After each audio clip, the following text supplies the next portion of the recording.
Xin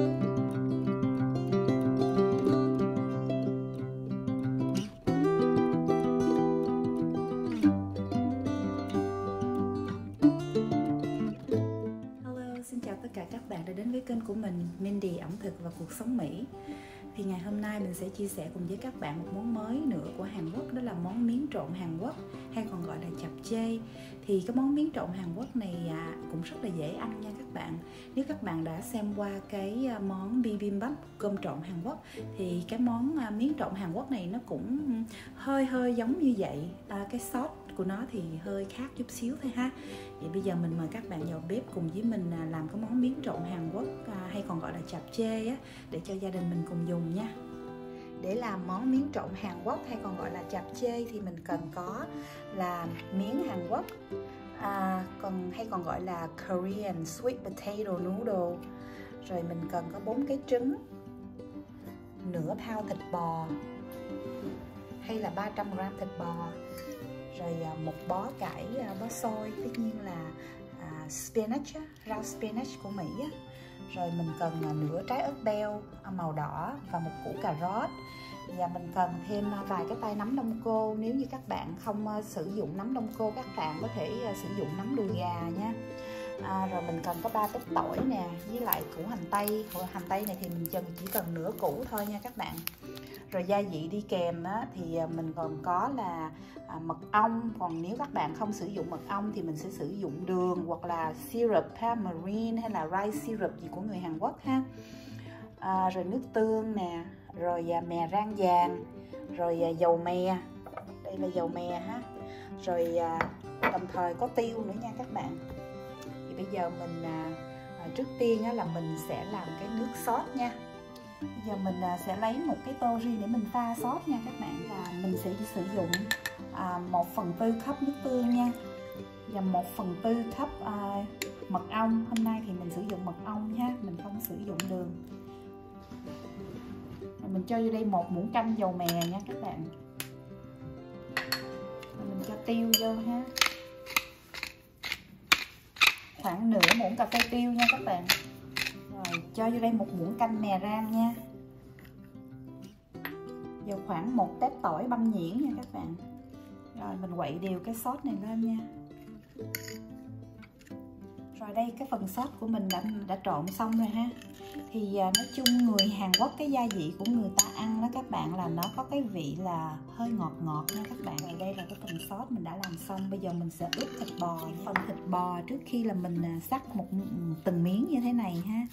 Rồi xong rồi mình sẽ cắt lại thành từng sợi giống như là từng strip vậy đó.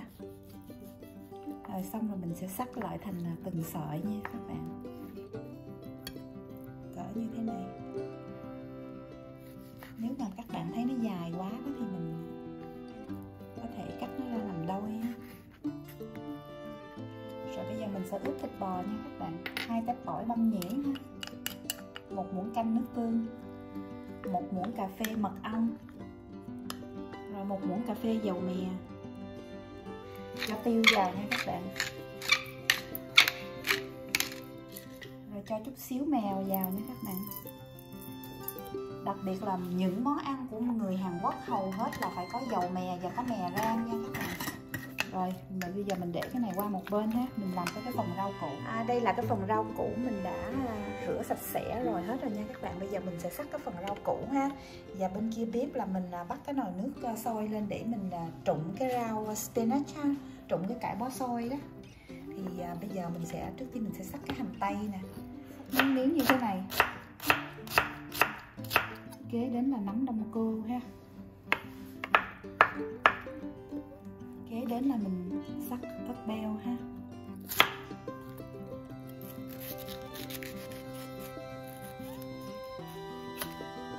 Rồi mình sẽ xắt sợi nha các bạn. Rồi mình cũng cho vô cái dĩa nha. Bây giờ mình sẽ xắt cà rốt nha. Rồi bây giờ mình sẽ xắt lại thành sợi nha các bạn.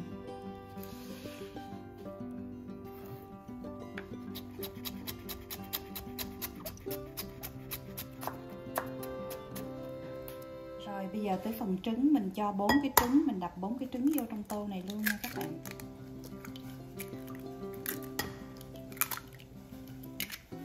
sẽ cho vô đây một chút xíu muối ha, và một chút xíu tiêu. Mình đánh nó lên.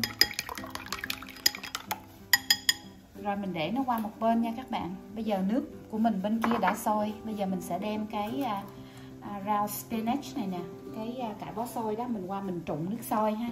Nếu các bạn không thích cái rau này hoặc là không có rau này, mình có thể thay thế bằng cải xà lách son nha các bạn. Thì nước đã sôi, mình cho vô đây một chút xíu muối ha.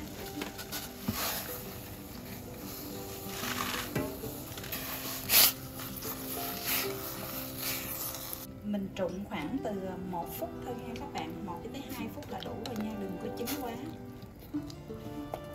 Trong khi mình trụng cải bó xôi hay là còn gọi là rau spinach của Mỹ á, thì bên đây mình đã chuẩn bị một cái tô nước đá hay là một cái thau nước đá lạnh sẵn nha các bạn. Khi mà mình lấy cái cải đó ra đó là mình sẽ bỏ vô nước đá liền ha.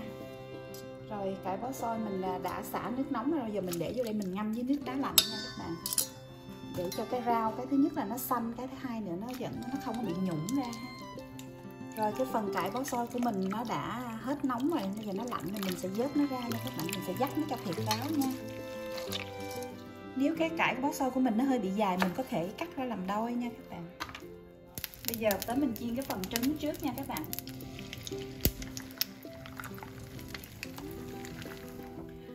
Rồi cái phần trứng của mình đã chiên xong rồi nha các bạn. Mình sẽ xào phần nào cà rốt trước nha. Mình cho một chút xíu muối ha, tiêu ha. Mỗi cái thứ mỗi thứ mà đồ đi mình xào đó là mình đều cho chút xíu muối và chút xíu tiêu nha các bạn. Xào như thế này là xong ha, mình xào chừng chút xíu thôi, nó vừa chín tới thôi, đừng để nó mềm quá, nó không ngon nha các bạn. Khi mà các bạn thấy cái chảo nó khô đó thì mình cho chút xíu dầu thôi ha, không có cần nhiều nha. Mình cũng xào sơ sơ thôi nha các bạn, đừng có xào chín quá, cái củ hành mình nó bở ra không có ngon ha.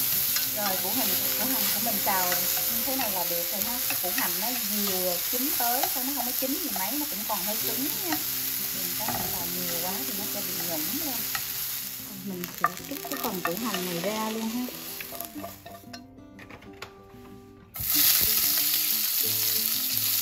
Mình cũng cho chút xíu muối ha. Tiêu. Mình sẽ bắt cái phần này xuống luôn. Rồi bây giờ sau cùng là cái phần nấm đông cô nha các bạn.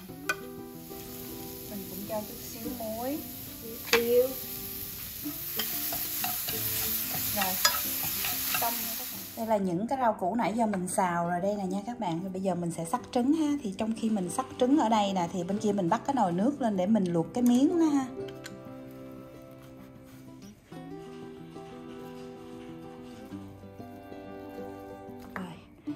Sắc ra từng sợi nha các bạn. Rồi mình để cái phần trứng này vô trong dĩa luôn nha. Rồi đây là mình đã chuẩn bị sẵn một dĩa rau củ với lại trứng chiên mình sắc sợi xong rồi nha các bạn. Bây giờ mình qua mình luộc miếng, nước sôi mình bỏ miếng vô mình luộc, rồi mình chuẩn bị xào thịt bò, rồi mình sẽ trộn nó lại với nhau nha. Nước sôi rồi nha các bạn, mình sẽ bỏ cái miếng này vô mình luộc ha, mình trụng ha. Sau khi mình luộc từ 7 tới 10 phút nha các bạn thì mình sẽ đổ cái miếng này ra ngoài cái rổ nha. Rồi, mình không cần phải xả lại nước lạnh nha các bạn, mình chỉ đổ ra ngoài cái rổ này thôi ha, cho nó ráo nước ha. Rồi mình cho vô đây chút xíu dầu mè nha, khoảng 1 muỗng canh dầu mè nha các bạn. Rồi mình trộn nó lên. Rồi bây giờ mình để ra ngoài cái tô lớn để mình trộn nha. Bây giờ mình sẽ xào phần thịt bò nha các bạn. Chảo dầu đã nóng, bây giờ mình để thịt bò vô mình xào nha.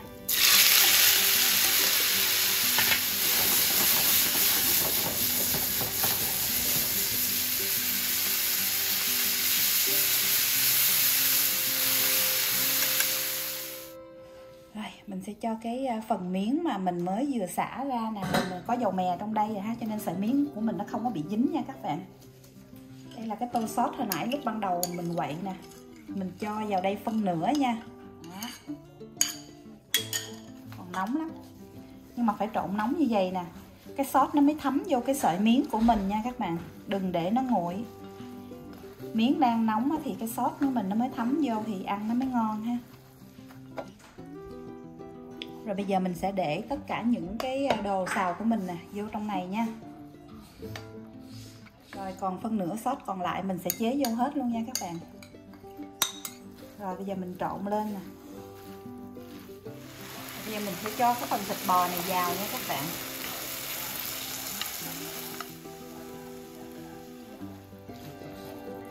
Rồi mình sẽ trộn lên, trộn đều lên. Cái này nó cũng đơn giản nha các bạn. Thấy nó lỉnh kỉnh nhiều thứ nhỏ nhỏ vậy chứ cũng không có gì hết ha. Rất là đơn giản. Làm cũng lẹ lắm, không có lâu. Rồi mình trộn xong hết rồi nha các bạn. Sau cùng là mình rắc cho một miếng mè lên trên mặt nha các bạn. Rồi đây là món miến trộn Hàn Quốc của mình nè. Nhìn ngon không? Rất là ngon nha. Đây là món miến trộn Hàn Quốc mà mình mới vừa làm xong, thì rất là ngon. Thì các bạn thử vào bếp làm cái món miến trộn Hàn Quốc này cho gia đình mình cùng dùng ha.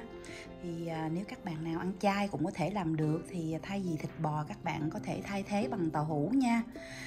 Rồi thí dụ như các bạn muốn ăn thêm nấm nhiều thì mình bỏ thêm nấm nữa, hoặc là mình muốn ăn cái cải bó xôi nhiều thì mình bỏ thêm cải bó xôi vô ha. Nói chung là mình thích cái gì hơi nhiều xíu thì mình cứ bỏ vô theo ý thích của mình nha. Rồi đến cái phần mà nước sốt cũng vậy. Nếu mà các bạn cảm thấy cái khẩu vị của mình ăn hơi ngọt ngọt giống cái món ăn của người Hàn Quốc mà không quen đó, mình có thể chỉnh sửa cái sốt của mình theo cái khẩu vị của gia đình mình nha. Thì nói chung là cái món này cũng rất là dễ ăn nha các bạn. Mình có thể thay thế bằng thịt gà hay là tôm cũng được. Thì hy vọng là các bạn thích cái video này. Nếu như các bạn thấy thích cái video này, thích cái recipe này của mình thì cho mình thumbs up ha, cho mình một like nha. Rồi đăng ký kênh, nhớ share cho nhiều người cùng xem. Và đặc biệt là các bạn nhớ share lên Facebook cho nhiều người cùng xem nha. Bấm chuông đăng ký kênh để ủng hộ mình. Và có nhiều video mới tiếp theo. Cảm ơn các bạn đã theo dõi hết cái video này ngày hôm nay. Thank you for watching. See you in the next video. Bye.